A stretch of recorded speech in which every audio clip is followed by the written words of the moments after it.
하겠습니다. 지난주에 제가 암송 구절을 마태복음 25장 21절을 드렸는데 외우기 좋게 하느라고 앞뒤를 떼느라고 하다 보니까 잘하였도다라는 말이 빠졌네요. 그거까지 넣으셔서 외우시면 좋겠네요. 잘하였도다 착하고 충성된 종아. 다 같이 시작.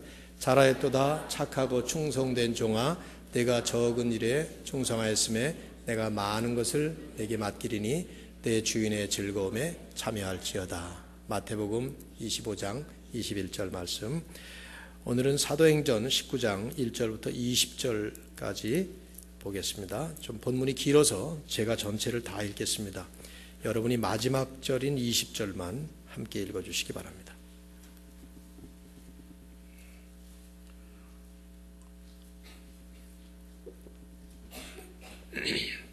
사도행전 19장 1절부터 20절까지 제가 읽겠습니다. 아볼로가 고린도에 있을 때에 바울이 윗지방으로 다녀 에베소에 와서 어떤 제자들을 만나 이르되 너희가 믿을 때 성령을 받았느냐? 이르되 아니라 우리는 성령이 계심도 듣지 못하였노라. 바울이 이르되 그러면 너희가 무슨 세례를 받았느냐? 대답하되 요한의 세례니라. 바울이 이르되 요한이 회개의 세례를 베풀며 백성에게 말하되 내 뒤에 오시는 이를 믿으라 하였으니 이는 곧 예수라 하거늘 그들이 듣고 주 예수의 이름으로 세례를 받으니 바울이 그들에게 안수하며 성령이 그들에게 임하심으로 방언도 하고 예언도 하니 모두 12사람쯤 되니라.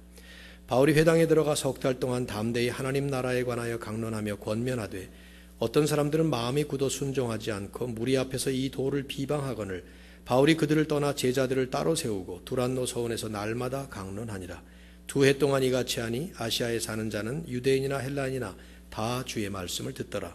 하나님이 바울의 손으로 놀라운 능력을 행하게 하시니 심지어 사람들이 바울의 몸에서 손수건이나 앞치마를 가져다가 병든 사람에게 얹으면 그 병이 떠나고 악귀도 나가더라. 이에 돌아다니며 마술하는 어떤 유대인들이 시험 삼아 악귀 들린 자들에게 주 예수의 이름을 불러 말하되 내가 바울이 전파하는 예수를 의지하여 너에게 명하노라 하더라. 유대 한 제사장 스게와의 7 아들도 이 일을 행하더니 악귀가 대답하여 이르되 내가 예수도 알고 바울도 알거니와 너희는 누구냐 하며 악귀 들린 사람이 그들에게 뛰어올라 눌러 이기니 그들이 상하여 벗은 몸으로 그 집에서 도망하는지라. 에베소에 사는 유대인과 헬라인들이 다 이 일을 알고 두려워하며 주 예수의 이름을 높이고 믿은 사람들이 많이 와서 자복하여 행한 일을 알리며 또 마술을 행하던 많은 사람이 그 책을 모아가지고 와서 모든 사람 앞에서 불사르니 그 책값을 계산한 즉 은 5만이나 되더라. 다 같이요. 이와 같이 주의 말씀이 힘이 있어 흥왕하여 세력을 얻으니라. 아멘. 기도하겠습니다.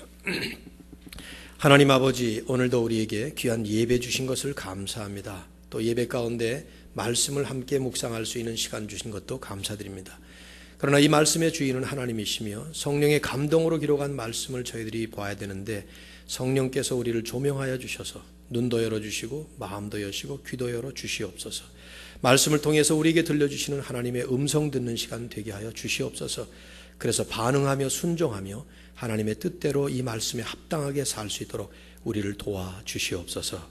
예수님의 이름으로 기도드립니다. 아멘.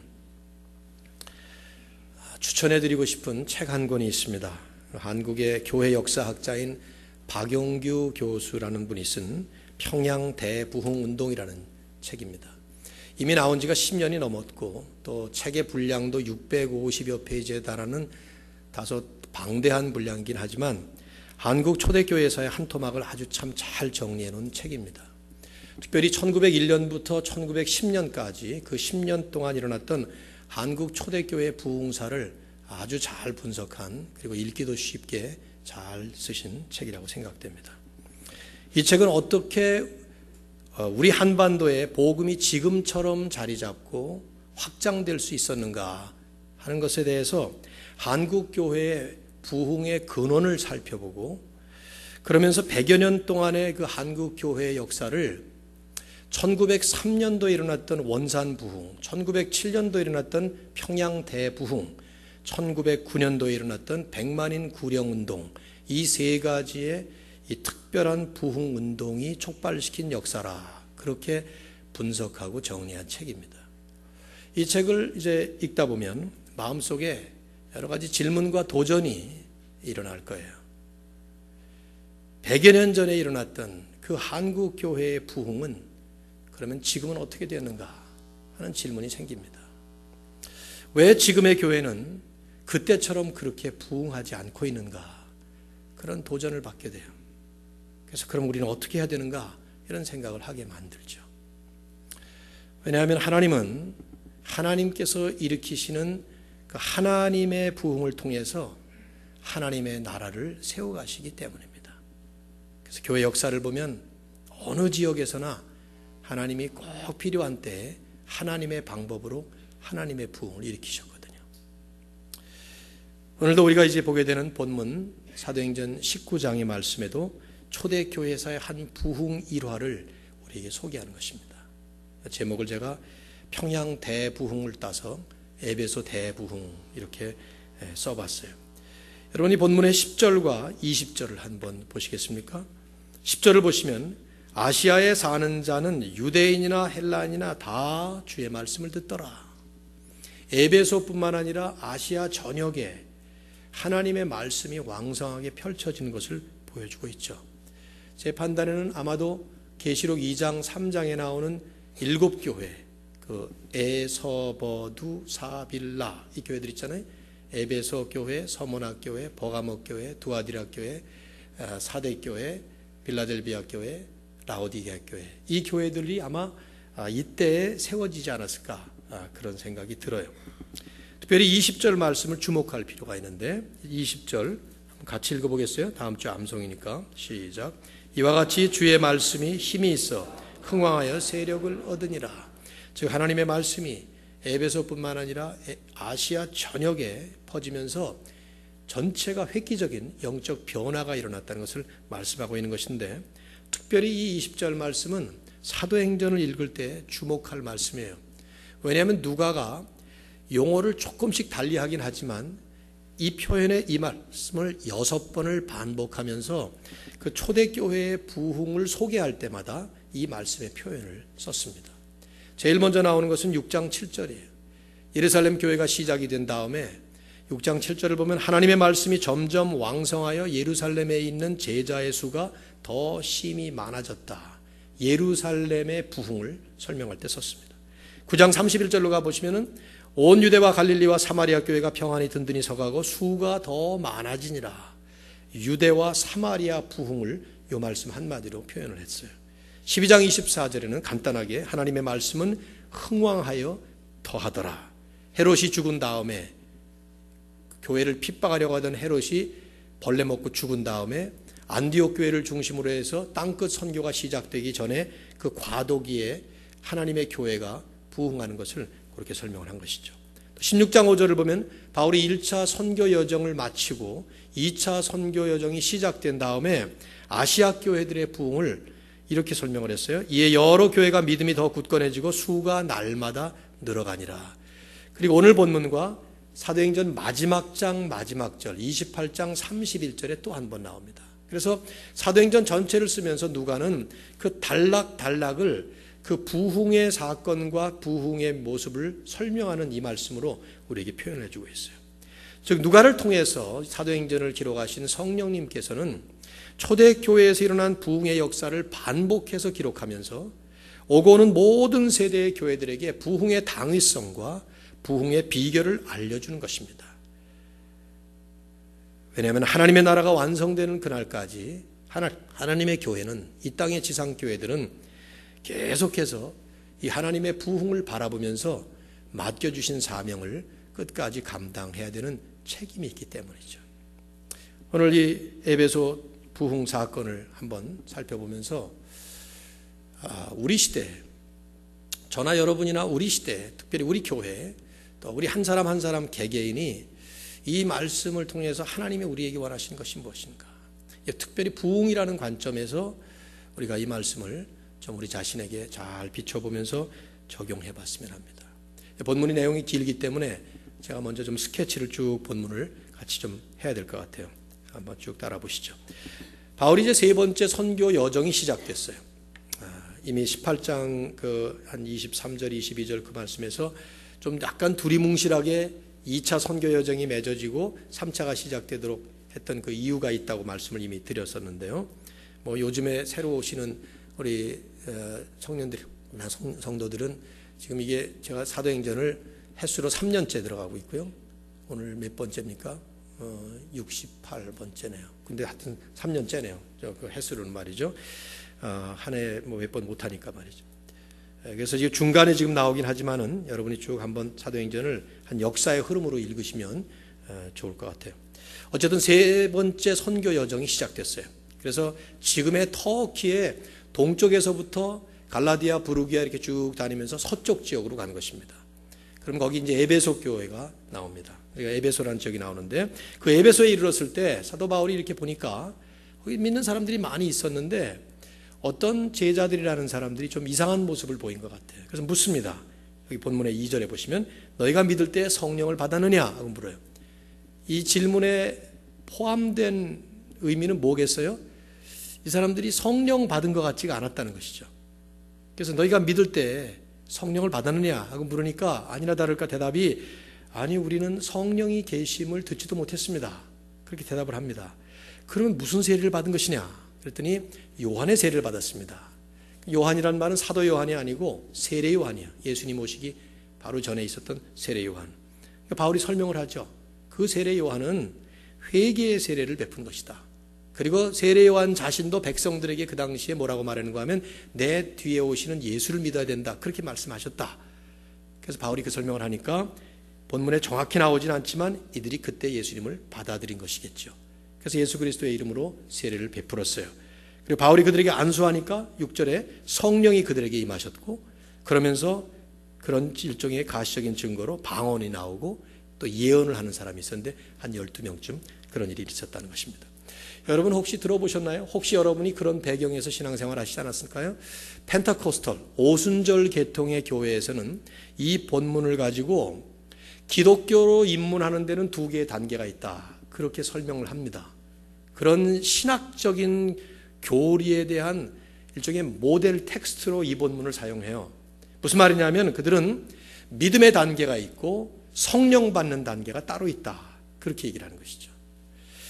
제가 사도행전 8장에 사마리아 사람들에게 성령이 임하는 내용을 설명할 때 이미 이 말씀을 종합적으로 한번 말씀을 했어요. 그걸 또다시 하기는 어려울 것 같고 지금 이 뜻은 이 말씀에 나오는 얘기는 그 뜻이 아닙니다. 이 사람들이 지금 믿었는데 성령만 못 받았다가 바울이 와가지고 다시 성령을 받은 것이 아니라 이 말이에요. 다시 이 말씀을 좀 풀이를 해야 되는데 여기 이제 어떤 제자들이라는 말 때문에 그래요. 이 제자들이라고 표현이 되어 있지만 이 표현은 바울이 보기에 혹은 사도행전을 쓴 누가가 그들을 믿는 신자로 생각했다는 얘기예요. 그 이유는 아마도 이 사람들이 믿는다고 말을 했기 때문에 그럴 것입니다. 즉 고백을 한 것이죠. 누가가 쓴 사도행전이나 또 신약성경 전체를 통틀어 볼 때에 성경은 신약성경은 진짜 믿는 것과 믿는다는 것을 고백하는 것을 따로 차이를 두지 않고 섞어서 사용을 했습니다. 특별히 사도행전에서 그랬죠. 사도행전 8장 13절에 보면 마술사 시몬이 그 본문에 뭐라고 나오는가 하면 믿고 세례를 받은 후 전심으로 빌립을 따라다녔다. 이런 말씀이 나와요. 믿고 세례를 받았다 하지만 사실은 그 사람은 믿은 게 아니었어요. 뭐 이미 다 지나간 말씀이니까 더 반복은 안 하겠습니다만은 그 사람은 믿는 사람이 아니었다 이 말이죠. 근데 믿는다고 고백했고 믿는 것처럼 보였다는 뜻이죠. 여기 이제 바울이 이 12명의 사람들에게 질문한 이유는 간단해요. 제대로 믿고 제대로 세례를 받았다면 너무 당연히 성령을 받았어야 하는데 somehow 이 사람들은 믿고 세례를 받았다는데 실제로 성령은 받지 못했던 것입니다. 본인들의 말도 그런 거예요. 성령이 있다는 것을 듣지도 못했다 이렇게 표현하잖아요. 근데 이제 이분들이 성령이 계심을 듣지도 못했다 하는 말은 정말 성령에 대해서 들은 바가 없다는 뜻이 아닙니다. 왜냐하면 이분들이 받았다는 요한의 세례, 세례 요한의 세례는 세례 요한은 회개의 세례를 주면서도 늘 그 말을 했어요. 내 뒤에 오시는 이가 오시면 그분을 믿게 되면 그분을 통해서 성령으로 세례를 베풀 것이다 하는 말씀을 세례 요한 자신이 했거든요. 그러니까 지금 이 사람들이 성령이 계심도 듣지 못했다 하고 이런 말을 하는 것은 성령에 대해서 듣긴 들었지만 그 성령께서 오순절에 강림하셨다는 그 사건을 듣지 못했다는 얘기고, 그러므로 인해서 예수 그리스도를 통해서 그분의 이름으로 세례를 받을 때에 성령을 받는다는 것을 체험하지 못했다는 뜻이죠. 그래서 바울이 설명한 거예요. 세례요한의 세례는 그것은 회개를 가르친 세례였고, 예수님을 받기, 예수 그리스도를 믿는 준비 단계의 세례였지 진정한 세례가 아니다.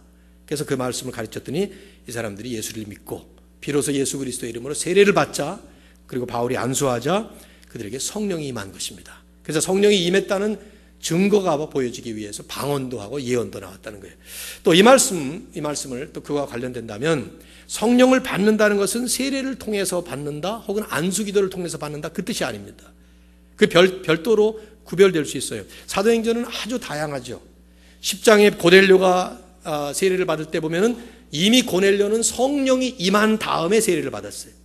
2장 38절에 3,000명이 세례를 받을 때, 8장 38절에 이디오피아 내시가 세례를 받을 때는 세례를 받는 중에 성령이 임했다고 볼 수 있고, 또 8장 15절에 사마리아 사람들에게는 이미 그들이 세례를 받은 지 한참 지나간 뒤에 그 다음에 세례를 받는, 그래서 다양하게 세례와 성령 받는 시점의 차이를 사도행전은 펼치고 있는데, 그 얘기는 뭐냐면 굳이 성령 세례를 받는 것이 물 세례를 받는다든가 안수한다든가 하는 것과는 시점이 동일하지 않을 수 있고 또 상관이 없다, 이렇게 말할 수 있는 거예요.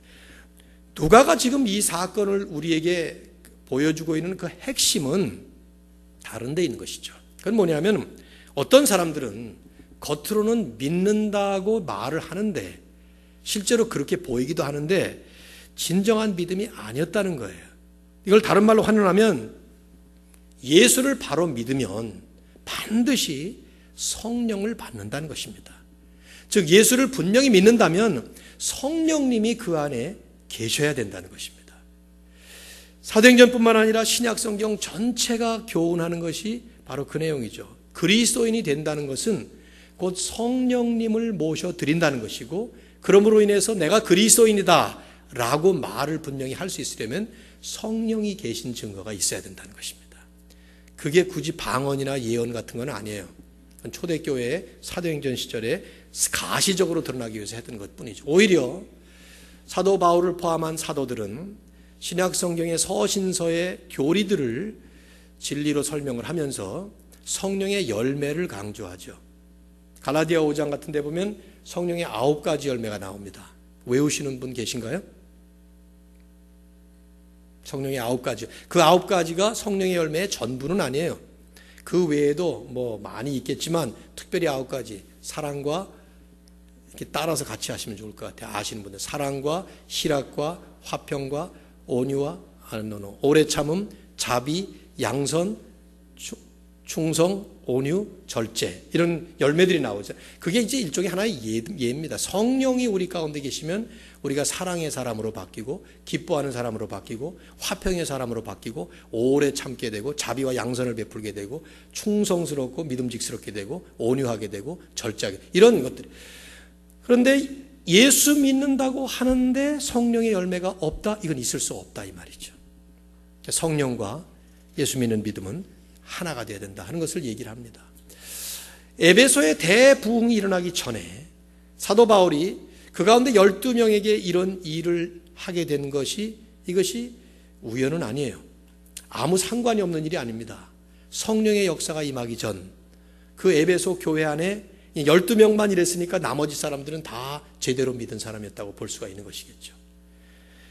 사도 바울이 이제 에베소에서 사역을 시작하는데 8절 이하를 보시면, 바울이 회당에 들어가서 늘 하듯이 유대인의 회당에 들어갔습니다. 석 달 동안을 담대히 하나님의 나라에 대해서 강론하며 권면했습니다. 한 절이지만 거기에 쓰이는 단어들이 상당히 중요한 단어들이 쓰였습니다. 담대히, 이 말은 사도행전에 총 6번 나와요. 그때마다 사도 바울의 사역에 사용됐습니다. 그런데 사도 바울이 이 말을, 누가가 사도 바울의 사역에 대해서 이 표현을 쓸 때마다 언제나 반대하는 유대인들의 세력 앞에 바울이 보여준 자세를 설명할 때 이 단어를 썼어요. 파레시아소마이라고 하는 말, 그게 담대하게 하는 말인데 누가는 이것을 강조한 것 같아요. 복음의 진보 앞에는 언제나 방해 세력이 있지만 그러나 그 방해와 도전 앞에 우리는 언제나 이 자세, 담대하게 하나님의 말씀을 선포해야 된다 하는 걸 보여주는 거겠죠. 바울이 말씀을 전포하자마자 석 달밖에 가지 못하고 결국은 반대자들이 나왔습니다. 9절에. 이제 중요한 것은 그 다음에 바울이 취한 정책이라고 할까요? 조치인데요. 보세요. 9절. 어떤 사람들은 마음이 굳어 순종하지 않고 무리 앞에서 이 도를 비방하거늘 바울이 그들을 떠나 제자들을 따로 세우고 두란노 서원에서 날마다 강론하니라. 두란노 서원은 여러분이 잘 알죠. 온누리교회에서 만든 두란노 서원이 저기 한국에 있는데 책도 좋은 책들을 많이 찍어내는 출판사인데 여기서 따온 이름이죠. 그러니까 두란노라는 그 서원인데 일종의 지금으로 얘기할 것 같으면 private institute 같은 걸 거예요. 사립 학원 같은 그런 것. 그러나 그 당시에는 뭐 대학이나 학원이나 다 비슷비슷했으니까 학자들은 이 두란노라는 사람이 그 당시에 아마 이 학원을 설립한 설립자일 것이다. 뭐 이런 추측을 하는데 뭐 그럴 겁니다 아마. 중요하진 않고 중요한 것은 사도 바울이 그 두란노 서원에 제자들을 따로 세우고 양육을 시작했어요. 뭐 그 당시에 그 헬라 문화권이었기 때문에 많은 다양한 학문들이 성행했고 그런 가운데 이런 자리를 돈만 주면 얼마인지 렌트를 해서 가질 수가 있었으니까 사도 바울이 합법적으로 이렇게 이제 하게 되는 것이죠. 아마 성도들이 돈을 냈겠죠. 주목할 것은 9절 10절에 제자들을 따로 세웠다는 거예요. 정말 믿는 사람들을 따로 세우는데 제자 요즘식으로 하면은 잘 갖춰지고 성숙한 사람들을 제자라고 부르지만 여기 이 제자들은 지금 현재 초보 신앙인들을 제자라고 부른 거예요. 그러니까 어떻게 보면은 요즘에 초신자와 제자화가 된 제자를 구별하는 것 자체가 잘못일 수 있어요. 처음부터 사실은 예수 그리스도의 제자가 되는 것이지 제자 되는 수준이 따로 있는 것은 아니라 이 말이죠. 제자들을 따로 세우고 날마다 강론하면서 그것을 2년 동안을 했습니다. 23장 31절에 가서 보시면 나중에 사도 바울은 에베소 교회 장로들을 불러놓고 내가 3년 동안 너희들을 눈물로 훈계한 것을 기억하라 그런 말씀을 해요. 그런 걸로 볼 때 아마 누가는 2년이라고 그랬지만 2년이 넘는 것 같아요. 아주 집중적으로 한 것이 2년이고 에베소에서 사역 자체를 한 것은 한 3년 정도 그렇게 가지 않았을까 이렇게 추측이 되는데 이게 참 괄목할 만한 일이에요. 요즘에 교회에서 양육을 한다고 하면 주로 한 주에 한 번 모입니다. 그렇죠? 매일 모이는 거 있나요?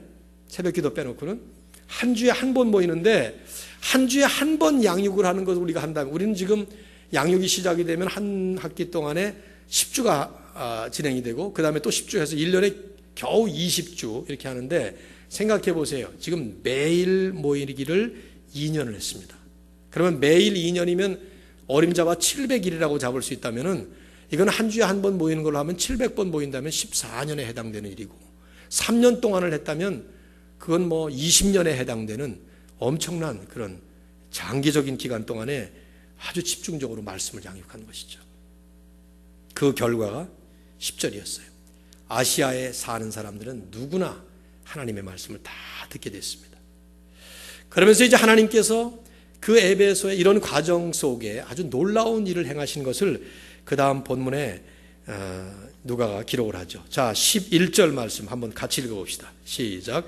하나님이 바울의 손으로 놀라운 능력을 행하게 하시니 여기 우리말에 놀라운이라고 번역했는데 그전 개역 성경에는 희한한 능력을 행하게 하시니 그랬어요. 희한한. 저는 그 말이 더 맞는 것 같아요. 아주 희한한 일을 하셨다 이 말이죠. 정말 희한한 일들이 그 다음에 이제 벌어지는데 이 단어가 이 특별한 단어예요. 영어로 하면 extraordinary 그런 말이에요. ordinary 하지 않은 이게 뭐라 번역해야 되죠? 비범한 뭐 이렇게 번역하는데 범상치 않다 그 말이잖아요. 그러니까 희한한 이 말이 참 맞는 말 같은데 이건 하나님의 특별한 다른 데서 볼 수 없는 사도 바울도 다른 데서는 이런 체험을 못 해봤어요. 근데 그런 것을 하나님께서 하셨다는 것이죠. 하나님의 특별한 간섭하심이 있다는 것이죠. 지금 우리가 에베소의 부흥의 사건을 보고 있는데요. 그 부흥의 사건 속에는 하나님의 특별하신 간섭이 있었어요. 재미있는 에피소드를 그래서 세 가지를 소개하죠. 첫째는 12절 바울의 몸에서 심지어 사람들이 손수건이나 앞치마, 바울이 무슨 앞치마를 둘러나 스코틀랜드 사람도 아니고 아마 그 이제 복장에 이렇게 뭐 앞을 가리는 뭐 그런 게 있었던 것 같기도 해요. 모르겠습니다. 제가 정확하게는. 그리고 2000년 전이라 그 당시에 그 드레스 문화에 대해서 우리가 알 수가 없으니까 잘 모르겠습니다만, 하여튼 그런 걸 가져다가 병든 사람에게 얹으면 병이 떠나고 귀신이 떠나는 거예요. 저는 이 본문을 읽으면서 참 부러웠어요. 우리에게도 이런 능력이 있다면, 우리에게도 이런 역사가 일어난다면 얼마나 좋을까. 얼마나 좋겠어요. 병든 분들이 좀 많아요. 교회 안에 터미널 캔서를 앓는 분도 여러분이 계시고, 당뇨 환자에다 뭐에다 정년들도 또 요즘 보면 다들 약골들이라 병들이 많더라고요. 근데 그냥 전부 우리 시장에 가서 이 손수건 도매금으로 다 도매로 사가지고 하나씩 다 가지고 몸에다 탁 얹으면 이게 탁 난다면 이게 얼마나 좋겠나, 이런 생각을 좀 해봤는데, 아쉽지만 그건 바울의 능력이 아니었습니다. 하나님의 특별한 능력이었습니다. 이때에만 특별하게 역사하신 아주 특별한 일이었어요. 너무 신기하죠, 그렇죠? 또 하나는, 두 번째는 13절 이하를 보시면은 이제 바울이 귀신 쫓는 사람들 혹은 병을 고칠 때마다 예수 그리스도의 이름으로 병을 고치고 예수 그리스도의 이름으로 귀신을 쫓고, 그러니까 이 모습을 봤던 어떤 사람들은, 그 중에 이제 마술하는 사람들이 있었는데, 그 사람들은 바울이 쓰는 그 용어를 자기도 사용한 거예요. 그래서 예수 그리스도의 이름으로 귀신을 쫓고 이런 거 한 것이죠. 실제로 쫓았는지는 모르겠어요. 제 생각엔 실제는 아니었던 것 같아요. 13절에 그래서 쫓았다 하는 말이 없으니까. 당연하지 않겠어요? 그런다고 해서 쫓겨나는 것은 아니니까. 근데 이제 그 중에 재미있는 에피소드가 기록이 되는데, 유대 한 제사장 스게와라는 사람의 7명의 아들이 있었습니다. 근데 7명 아들들이 나가서 어떤 귀신 들린 한 사람을 바울처럼 그렇게 예수 그리스도의 이름으로 명하노니 나가라, 막 그랬던 것 같아요. 그랬더니 여기 15절에 귀신이 뭐라고 하면, 야, 내가 예수도 알고 바울도 알지만 너희들이 누구냐? 그러면서 귀신 들린 사람이 초능력을 발휘해서 7명을 그 자리에서 때려 눕힌 거예요, 전부 다. 16절 말씀을 가만히 여러분 보시면, 악귀 들린 사람이 그들에게 뛰어올라. 그러니까 7명이니까 이리 뛰고 저리 뛰고 그러면서 막 두드려 팬 거죠. 상상 한번 해보세요. 제 친구 가운데 옛날에 제가 설명한 이지연이라는 친구는 한 3명 정도를 잘 두드려, 이렇게 3명하고 패싸움을 할 때 3명하고 통학할 때 우리 같이 다녔거든요. 근데 제가 재물보고등학교를 나오고 대건 고등학교를 다니는 아이들 3명하고 혼자서 싸우는데, 와, 난 그때 요새 나오는 그 조폭 영화가 결코 만든 영화만은 아니라는 걸 난 그때 이미 봤어요. 한 놈씩 돌아가면서 빵빵빵 치는데 그 정말 얼마나 빠른지 몰라요. 지금 악기가 난 이 장면을 보면서 그때 그 장면이 생각나는데, 7명을 돌아가면서 그냥 두드려 팬 거예요. 지금 여기 본문에 보시면은. 그래서 눌러 이기니 그들이 상하여 벗은 몸으로 그 집에서 도망하는지라. 그러니까 전부 다 옷을 벗겨가지고 나체로 만들어서 쫓아보낸 것이죠. 이게 얼마나 뉴스메이커가 됐겠습니까? 그 동네 전체에. 제사장의 7 아들, 아마도 좀 지위가 있었던 유대인의 아들들 같았는데, 귀신에게 예수님 이름 잘못 썼다가 그냥 망신 당한 것이죠. 17절에 보시면 에베소에 사는 모든 사람들이 이 일을 다 듣고 두려워했습니다. 그리고는 주 예수의 이름을 높였다. 여기 강조되고 있는 것은 주 예수의 이름이에요. 예수 그리스도의 이름 한마디로 귀신이 쫓아가, 예수 그리스도의 이름으로 병이 낫는 이런 역사. 그런데 그 예수 그리스도의 이름은 기계적으로 그렇게 우리가 사용할 수 있는 어떤 종교적 마술적 주문이 아니라는 것이죠. 그리스도를 분명히 믿고 그리스도의 손에 붙잡혀서 하나님의 역사를 일으키는 사도 바울과 같은 사람들이 할 때에 그리스도께서 마치 그 자리에 현존하시듯이, 실제로 나타나시듯이 하나님의 역사가 일어나는 그런 모습을 우리에게 보여주는 것이죠. 그래서 예수님도 그런 말씀 하시지 않았어요? 요한복음 13장 13절인가요? 그러므로 무엇이든지 내 이름으로 구하면 내가 이루리라, 그런 말씀했습니다. 그래서 우리가 기도할 때 말미에 예수 그리스도의 이름으로 기도합니다 하는 것은 그런 말씀에서 나온 것인데, 근데 사실 우리는 그걸 너무 주문식으로 공식 사용하듯이 쓰는 것 같아요. 근데 그 뜻은 아니에요. 앞에 기도를 뭐라고 했든 간에 뒷부분에 가서 예수님의 이름으로 기도합니다, 그러면 이루어진다는 뜻은 아니죠. 그리스도의 이름을 위해서, 그리스도의 이름이 높여지기를 위해서, 그래서 그 이름을 통해서 드러나시는 하나님의 영광을 위해서 무엇이든지 구하면 그 예수님이 실제로 우리의 기도의 현장, 우리의 사역의 현장에 존재하시듯이 그렇게 역사하신다는 것을, 그런 말씀을 하신 것이죠. 실제로 그런 거 아닙니까? 한국에 나가 있는 미국 대사관의 대사는 대통령의 이름으로 사인을 할 것입니다. 그때 그 사인은 대통령이 실제로 한국 나가서 사인하는 것과 똑같은 효력을 발생합니다. 여러분이나 제가 사용하고 있는 퍼스널 체크에 내가 내 사인을 하면은 은행은 아무 소리 없이 내 계좌에 있는 돈을 지불해 줘야 됩니다. 그게 사인의 의미인데요. 마치 그런 것과 같은 것이죠. 예수 그리스도의 그 이름이 곧 그리스도의 실존을 의미하는 것이에요. 그래서 사도행전 4장 12절에 천하인간의 구원받을 만한 다른 이름을 우리에게 주신 일이 없다 하는 말씀을 했어요. 그것은 예수 그리스도의 그 이름, 그 명칭을 얘기하는 것이 아니라 그 이름에 담겨져 있는 그리스도의 실존, 그분의 임재하심과 능력을 얘기하는 것이죠.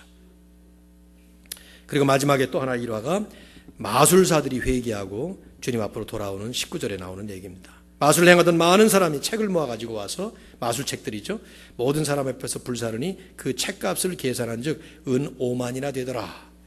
은 5만, 그 당시에 노동자 하루 품삯이 은 하나였습니다. 은전 하나. 그러니까 5만은 하루 품삯이 100불이라면 500만 불이 되나요? 그렇게 되죠. 하루 품삯이 200불이면 1000만 불이 되겠네요. 그런 엄청난 돈이에요, 이 돈이. 그 당시는 이 책이라는 것이 쉽지 않은 그런 때였으니까 아마 비싼 그런, 이런 놀라운 회심의 역사가 일어났던 것이죠. 그래서 20절의 결과를 이렇게 설명합니다. 다시 한번 읽읍시다. 20절. 다음 주에 외우시죠. 이와 같이 주의 말씀이 힘이 있어 흥왕하여 세력을 얻으니라. 누가가 사도행전에서 이 에베소 부흥 사건, 에베소 부흥 일화를 우리에게 설명하면서 오늘 우리 시대에 주고 있는 교훈은 무엇일까요? 저는 세 가지로 정리를 해봅니다. 첫째는 성령의 체험을 수반하는 참 믿음의 절대적인 필요성입니다. 다시 말하면 예수 그리스도를 분명히 바로 믿기 때문에 성령을 받아서 성령님을 모시고 사는 아주 분명하고 확실한 믿음의 삶을 성경은 강조하고 있습니다. 에베소 부흥이 일어나기 전에 사도 바울은 12명의 그 겉으로 보여지는 일종의 요즘 식으로 하면 nominal Christian이라고 말할 수 있을까요? 고백만 있는, 혹은 근본적인 그 믿음이 빠져 있는 그런 분들을 보면서 그들에게 예수 그리스도를 전할 때 그들이 예수 그리스도를 믿고 그리스도의 이름으로 세례를 받으면서 성령을 소유하게 됐습니다. 사도행전 전체가 가르치는 것이 그거예요. 처음부터 3,000명이 회개하고 주님 앞으로 돌아올 때도 너희가 회개하고 예수 그리스도의 이름으로 세례를 받으라. 그리하면 성령을 선물로 받으리니, 성경 전체가 우리에게 강조하고 있는, 신약시대 성도들을 향해서, 교회를 향해서 강조하는 것은 교회 시대가 성령 시대이고 지금 우리가 살고 있는 시대가 성령 시대이며 교회의 주인이 성령이시고 여러분과 저를 이끌어 가시는 분이 성령님이라는 것입니다. 성령님이 누굽니까? 삼위 하나님의 영, 예수 그리스도의 영이 성령님이세요. 우리가 예수 그리스도를 믿게 되면 성령께서 우리 안에 거하십니다. 예수님도 말씀하시기를 성령으로 거듭나지 아니하면 하나님 나라를 볼 수 없느니라. 즉 믿음과 성령은 떼어놓을 수가 없는 불가분의 관계에 있어요. 그런데 오늘날 교회 안에 얼마나 많은 사람들이 교회는 나오지만 심지어 믿음을 고백도 하고 있지만 머리로 아는 것도 분명히 신학적으로 있는 것 같지만 그런데 성령의 체험이 없는, 그래서 성령께서 역사함이 없는, 성령의 열매도 삶 속에 이루어지지 않는 그런 모습들이 얼마나 많은지 몰라요. 참 이게 안타까운 모습인데요. 좀 기도 많이 해야 될 부분이고 우리가 우리 자신을 점검해야 될 부분들이에요. 저는 이렇게 봐요. 예수를 믿는다고 할 때 머리로 이해하는 것 중요합니다. 신학을 알지 못하면 안 됩니다. 또 우리의 입술에 분명한 고백이 있어야 합니다. 신앙 고백하듯이. 그런데 더 중요한 근본적이고 본질적인 일은 그럼으로 인해서 우리 안에 성령께서 계시는 것입니다. 우리는 이제 여러분이나 저는 예수 믿고 신앙생활을 한다고 하면 내가 사는 게 아니에요. 바울이 갈라디아 2장 20절에서 이제는 내가 산 것이 아니라 내 안에 누가 살아요? 예수 그리스도께서 사시다. 근데 예수 그리스도께서 우리와 같은 인격체로 내 안에 계시다는 뜻이 아니죠. 그리스도의 영이 우리 안에 계시고 그리스도의 영이 우리 안에 계심으로 인해서 우리의 생각하는 생각, 의식, 가치관, 세계관 이런 것들이 하나님의 영이 인도하시는 성령께서 인도하시는 것이 되어서 삶에 드러나는 가시적인 증거와 열매조차도 성령의 열매가 있어야 된다는 것이죠. 만일에 그게 없다면 어쩌면 근본적으로 되돌아가서 이 사람들처럼 너희가 과연 믿느냐 질문해 봐야 돼요. 여러분에게 자주 그런 간증 비슷한 얘기를 했습니다만 저희 아버님은 교회 생활을 한 50년 하셨습니다. 그런데 50년을 하시는 동안에 교회는 나오셨지만 예배도 드리셨지만 실제로 성령의 체험을 못하신 예수 그리스도를 분명히 믿으시는 그런 거듭난 체험을 못하셨기 때문에 50년을 사실은 헛되이 종교 생활만 하시다가 마지막에 가서 그리스도를 영접하시고 성령을 체험하시고 성령님의 역사를 통해서 짧은 1년이지만 변화되어 하나님 나라로 가셨습니다. 저는 제 아버님 경우 때문에 교회 안에 그런 분들이 참 많이 있을 거라는 생각을 해요. 사람의 눈으로 모르죠. 여러분 자신이 점검해 보세요. 내가 예수 그리스도를 믿고 있는가? 그래서 성령께서 우리 안에 계시는가? 두 번째 에베소 부흥이 우리에게 보여주는 또 하나의 교훈이 있다면 그것은 집중적 말씀 양육의 필요성이에요. 에베소 부흥의 비결은 한마디로 사도 바울이 두란노 서원에서 2년 동안을 날마다 말씀을 지속적으로 집중적으로 깊이 있게 가르쳤기 때문이죠. 그것 때문에 이 말씀이 아시아 전역에 퍼졌어요. 아무렴 바울 혼자서 아시아 전역을 다니면서 했다는 뜻은 아니에요. 바울은 에베소에만 있었어요. 두란노에서만 2년을 했습니다. 그러나 거기서 말씀을 배운 사람들이 퍼져나가고 또 퍼져나가고 그러면서 퍼져나갔던 그런 것으로 학자들은 해석을 하죠. 말씀의 양육. 평양 대부흥운동을 쓴 박용규 교수도 역시 그 책의 결론으로 한국교회 부흥의 비결 가운데 하나, 그것은 사경회라는 말을 했어요. 그 책의 마지막 말미에 정리하면서 1890년에 채택되었던 네비우스 선교 정책의 그 일환이 사경회였습니다. 한국의 참 네비우스 선교 정책이 처음 복음이 들어오면서 쓰여졌다는 것이 너무나 감사한 일이에요. 사경회, 즉 말씀을 통해서만 하나님의 역사가 일어난다는 것을 분명히 알았기 때문에 그래서 그 방위량 선교사라고 하는 우리말의 이름이 방위량인데 이분의 원 이름이 뭔지 모르겠어요. 1890년대서부터 그 이후에 쭉 되어진 그 한국 교회 부흥의 역사를 자기가 책으로 쓰면서 Gold in Korea라는 책 속에서 그는 이런 말을 했습니다. 지난 세월 동안 한국 교회가 급격히 성장하고 지속적으로 부흥할 수 있었던 조건을 각자 나름대로 설명해 보라고 한다면 나는 서슴없이 사경회다 그렇게 말할 것이다. 그런 말을 했습니다. 여러분 사경회가 뭔지 아십니까? 별로 잘 안 쓰는 그런 용어인데 제가 이 말씀을 준비하면서 내년도부터 우리 교회도 이런 식으로 집회를 좀 했으면 하는 생각을 지금 하고 있는데요. 이 사경회 기간 동안에는 보통 이제 그 당시 농경사회였기 때문에 봄, 여름, 가을에는 바빠서 못했죠. 그러나 이제 추수기가 다 끝나고 나면 겨울철에는 한가하지 않습니까? 그러면 그 겨울철 동안에 교회가 한 주 동안 혹은 어떤 교회들은 2주, 한 달을 여는 교회들이 있어요. 사경회를. 그럼 그 기간 동안에 말씀을 이제 집중적으로 공부하는 것입니다. 새벽 5시부터 새벽기도 시작하면서 하루 종일 하는 거예요. 말씀을. 그래서 어떤 분들은 자기 지역에 교회가 없고 멀리 가야 교회가 있는 분들은 아예 쌀 한 가마니를 들고 자기 먹을 거 가져가야 되니까 요즘처럼 뭐 교회가 이렇게 부자라서 먹을 걸 주고 그러지 않으니까 말이죠. 쌀 가마니를 들고 그러고 간 거예요. 하루 종일 말씀을 공부하는 거죠. 그리고 기도하고 나가서 전도하고. 이것이 한국 교회를 부흥을 일으켰던 가장 큰 원인 중에 하나였다는 것을 우리가 생각해 볼 때 오늘날 우리들의 이 말씀 양육을 한번 살펴볼 필요가 있어요. 우선 개인적으로만 봐도 성경 말씀에 대한 관심조차 없는 그런 모습이 역력하고 말씀에 대한 갈급함 그런 것들이 별로 보이질 않아요. 그래서 그러다 보니까 교회에서는 양육이라는 것이 대부분의 경우가 시간을 내지 못하는 사람들에게 그냥 짧은 기간 동안에 주는 속성 과정에 불과해요. 10주 동안.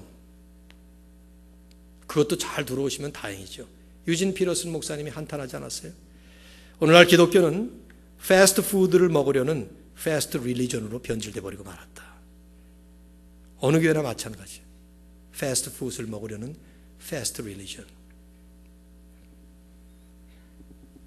다음 주부터 이제 2학기에 또다시 시작될 양육 프로그램에 대해서 여러분에게 또 나눠드리겠는데, 열심히 우리가 말씀을 양육하지 않으면 개인적으로도 내 안에 부흥은 일어나지 않고요, 하나님의 역사는 우리 시대에 일어날 수가 없습니다.